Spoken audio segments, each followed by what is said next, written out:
editor Molly O'Brien, but she will be coming on after me today because here at 3 o'clock we would like to welcome to the Navigant Credit Union Broadcast Center Rhode Island Governor Gina Raimondo. Governor, come on out.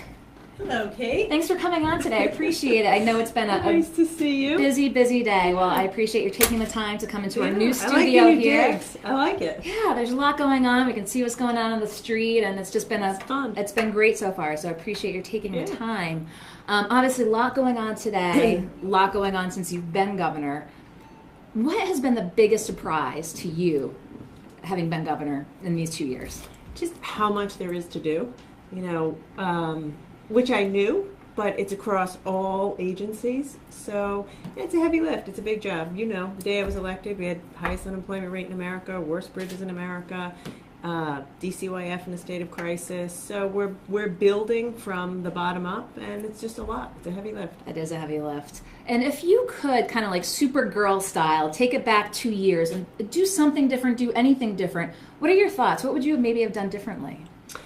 Well, you brought up UHIP today. Obviously, so many lessons learned. As I said today, if I had known in September what I know now, I wouldn't have let it go live. Mm-hmm. So that was a big lesson learned. Yeah. And I think that with roadworks, I'm very happy that it happened. Mm-hmm. But that took a little longer than I would have liked, so might have rethought our approach to that. But in the end, it happened. And in the end, we'll fix UHIP. So it's just a longer process than you hope. Yes. And what would you say, talk to me about a couple of your big wins, again, 2 years in. What do you consider your biggest wins to date? I would say roadworks is at the top of the list. I can't get through a day without somebody saying to me, Governor, please fix the potholes, please fix the roads and bridges. It's something that Rhode Island has struggled with since I can remember. Mm-hmm. We've all seen the Lincoln logs and the bridges, so I was happy to be able to work with the legislature and put together a huge program. And I have to say, I love driving down the streets and seeing the signs, which to me are a visible sign that we're fixing what's broken, and we're going to put a few thousand people to work in the process. So that's a big one. Being the first state in the country to have computer science taught in every classroom in every public school is important to me. That's about equity. Mm-hmm. Everybody deserves a chance. My kids are lucky. They are in our house, and we buy them a computer, and we teach them things. Not everyone is. These are essential skills, so I want everyone to have a chance. And then all the economic development that we've done, I'm starting to feel good about that. Citizens, so happy. I was out at their new campus a week ago. That's a big win. So, look, there's a ton left to do. I'm impatient, but after 2 years, there's a lot to show for what we've been doing. And to go back to roadwork, so what do you still have to say to folks who didn't think that truck tolls are sort of the best way to go about fixing the roads? That issue still continues to come up. I mean, what's your response now as we stand here in February 2017? Pretty much the same as it was. I hope a lot of people are afraid that it's going to extend to cars, and it's not. And we've done everything we can to show that it won't, including putting in the legislation that it has to go to a vote of the people. I'm hoping that now people are feeling a little bit better about that. The fact of the matter is now you see the work happening, and again, I hope you need money to rebuild. You can't build roads and bridges without the money. And to us, this seemed like the most fair way to do it. Most states already toll. We're an outlier that we don't toll, and I didn't want to raise taxes. I didn't want to raise our gas tax. We're already the second highest in the country. So you had to get the money from somewhere, and it seemed to make sense to put the toll on the trucks that do the most damage, and they're going to pay the toll. They pay it in Massachusetts. They pay it in every other state anyway. And any concern from the truckers who've said that they were going to take legal action once this comes into place? Do you think that this will stand a legal challenge from the truckers? I do. I do think they have said that they'll take legal action, so we take them at their word, and I think they probably will. And I think it will prevail. So we're going to continue down that path. So being governor, what would you say, is there anything you hate about the job? Yeah, exactly. 15 minutes. No, you There's wish you could do something. more. You wish you could do more. You don't like the mistakes. You don't like,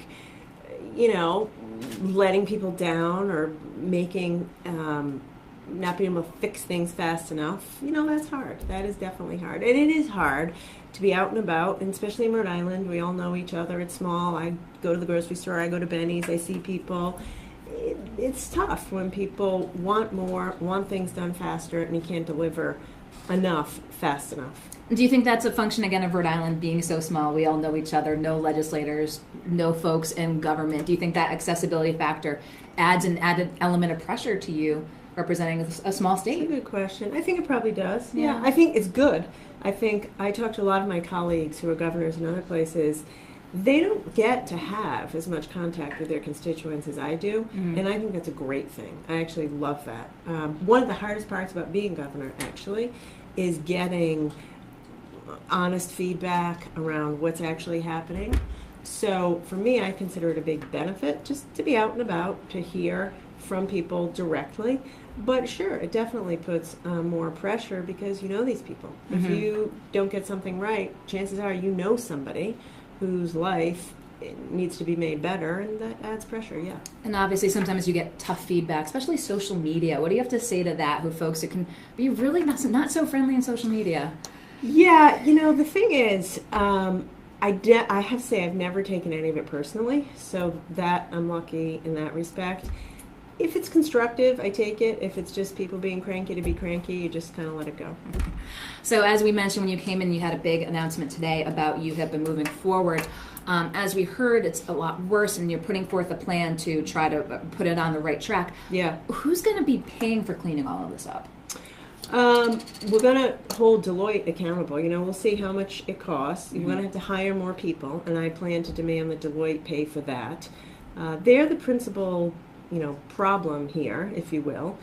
They let us go live. They represented the system was ready to go live, and it clearly wasn't. And so if we have to hire more folks to fix it, as you say, then it's my expectation that they'll have to pay for it. And any legal actions, would they be required to foot a legal bill so Rhode Islanders wouldn't be continuing to having to pay for this? Yeah, so right now we're not suing them. That could change. At this point, I am hopeful.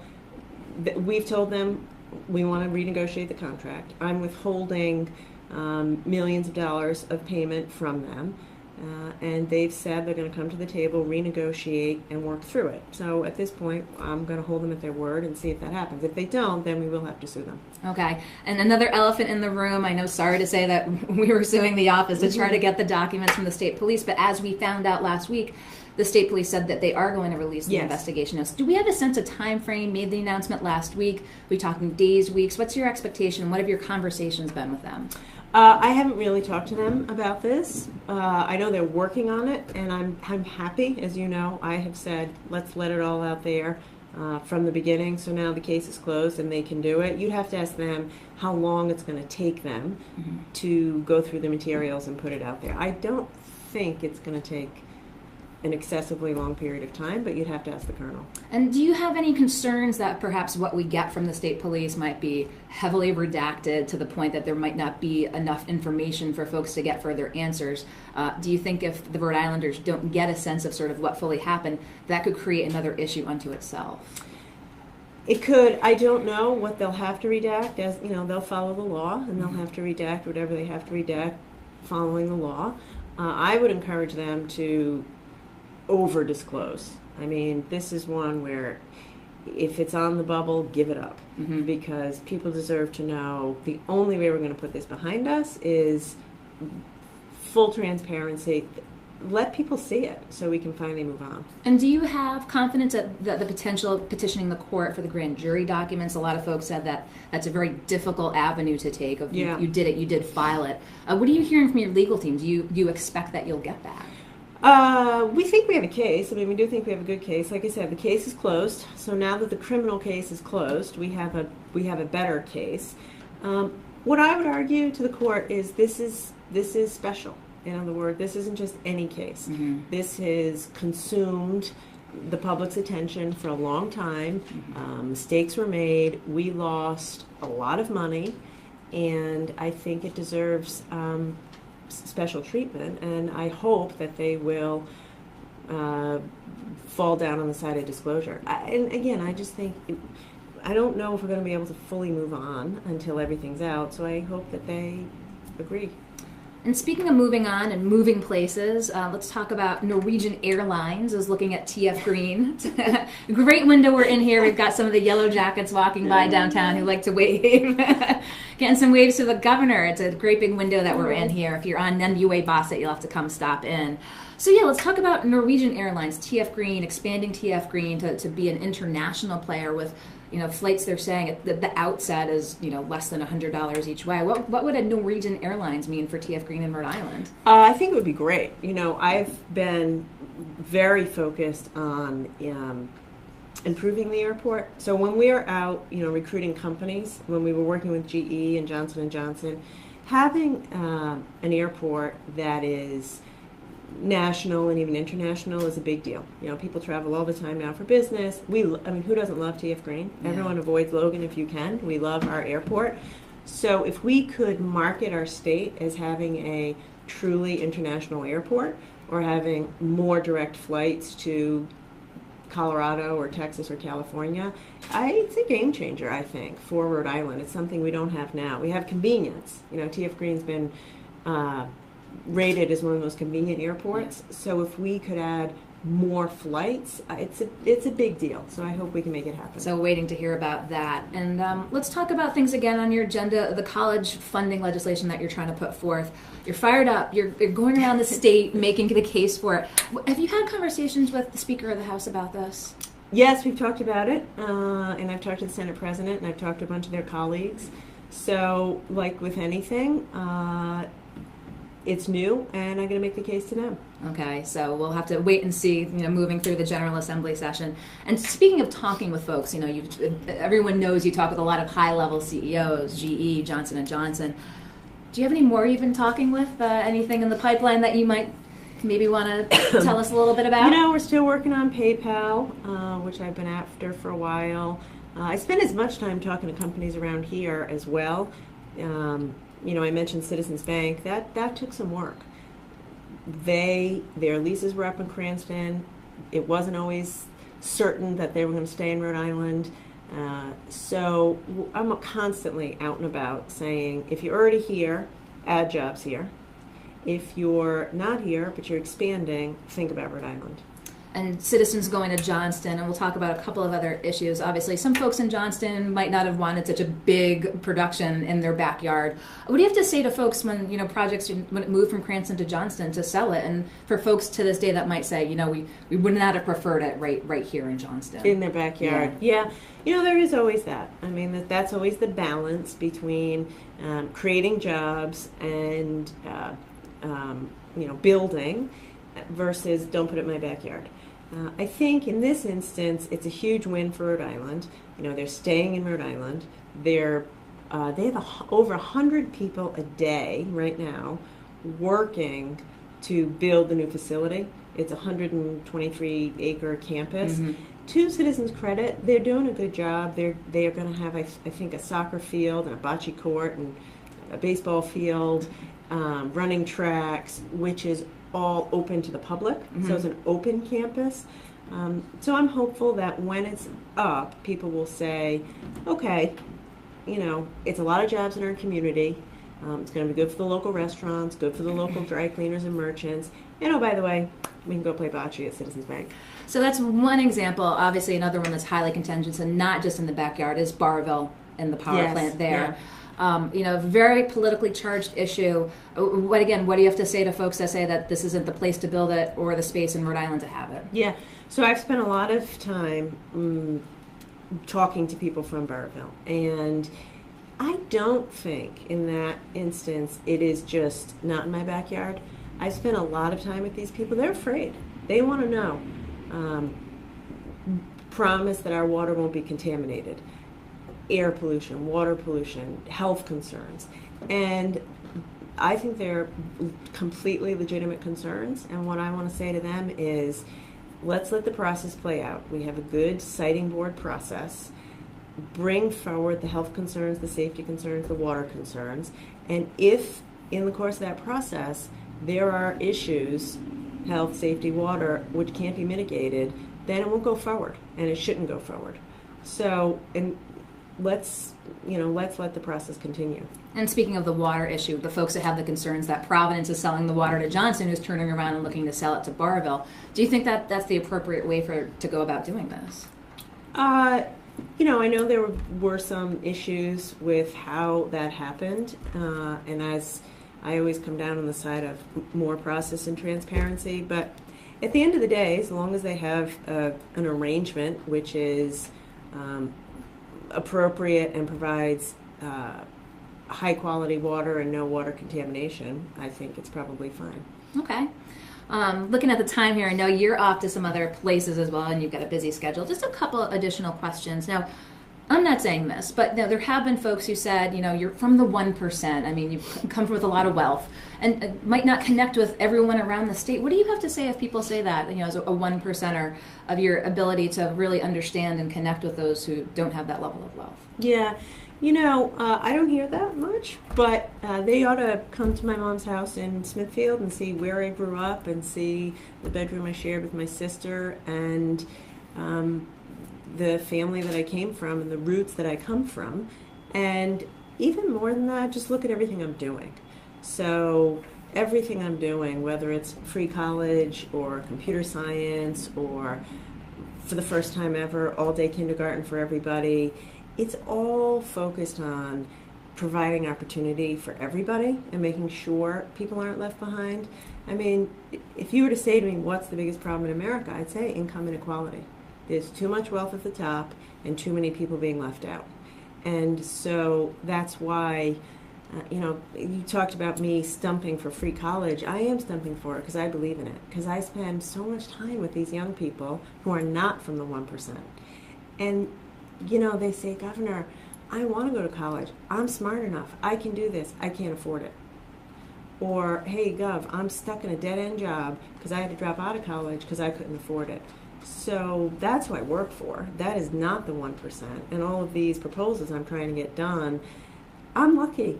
You're exactly right. I am completely lucky. I want other people to have the same chances that I did. And in my case, my dad was the first guy to go to college on the GI Bill. The government paid for him to go to college, and because of that, I've had a chance in life. And I think everybody deserves that chance. And last question here, let's talk about, you got 2 years into your term now, whether, we're looking at 4 years, 8 years. What is the one defining issue that, after your time as governor, would you say you want to be the issue that has defined your administration? Economic vitality. The whole time I campaigned for governor, we had the highest unemployment rate in America. We got crushed in the recession. And a lot of that is because we weren't positioned for it. We just hung on to jewelry manufacturing and didn't reposition ourselves for high growth industries. So I don't want that to happen in the next slowdown. And I'd like someone to say, she really positioned our economy for growth in this new economy. And Rhode Island is a more economically vibrant place than it used to be. Okay, well, again, I appreciate your coming in today to just ask you some broad questions, some specifics. Would love to have you back in the future. But before you take off, we do ask everyone a trivia question here. So we found this great trivia game. It was called Road Trip, and it's about going around Rhode Island. We have this game. So we stumbled upon it, and we just thought it would be a great way to end interviews here. So picked up, let me ask you a trivia question. Which government building has a cannon in the lobby, which has a cannonball stuck in it since misfiring during the Battle of Gettysburg? State House? It's the State House! We need to have prizes here, so if you win, we give you something. We had a great day yesterday with Valentine's Day. Everyone came in with Valentine's stuff. I wish that was every day. Little stuffed penguins from Mystic. Did you wear red? Did you have your red on? I had some pink. That's close. Did you wear red yesterday? I wore red, yeah. Yeah, I don't have a lot. It's not a big color on me. Well, Governor, appreciate your coming in today. We look forward to talking with you in the future. I'll let you go. So Good luck with the new. Thank you. Again, appreciate your coming in. I think the folks out on the street got a kick of looking in the windows and seeing you here. They do a great job cleaning up and making it walkable. Hopefully not much more snow but it is winter. Done. It is. So again, thank you. Hopefully we'll have you on soon. Okay, thanks, Governor. Okay, Governor Gina Raimondo in the Go Local Live Navigant Credit Union Broadcast Center. Got to talk with her for a little longer than I think her handlers would have hoped or expected. She's got other places to head off to now, but we certainly appreciate her time to talk about UHIP, 38 Studios documents, and what she is looking for to be her defining legacy of her administration. So we certainly hope that the governor will come in to answer questions in the Go Local Live studio moving forward. We're going to take a little break here and then come back with lifestyle editor Molly O'Brien. I'll be back around 4 o'clock with more news and politics. So stay tuned to Go Local Live, again at the Navigant Credit Union Broadcast Center here in Waybosset. I'm Go Local News editor Kate Nagel.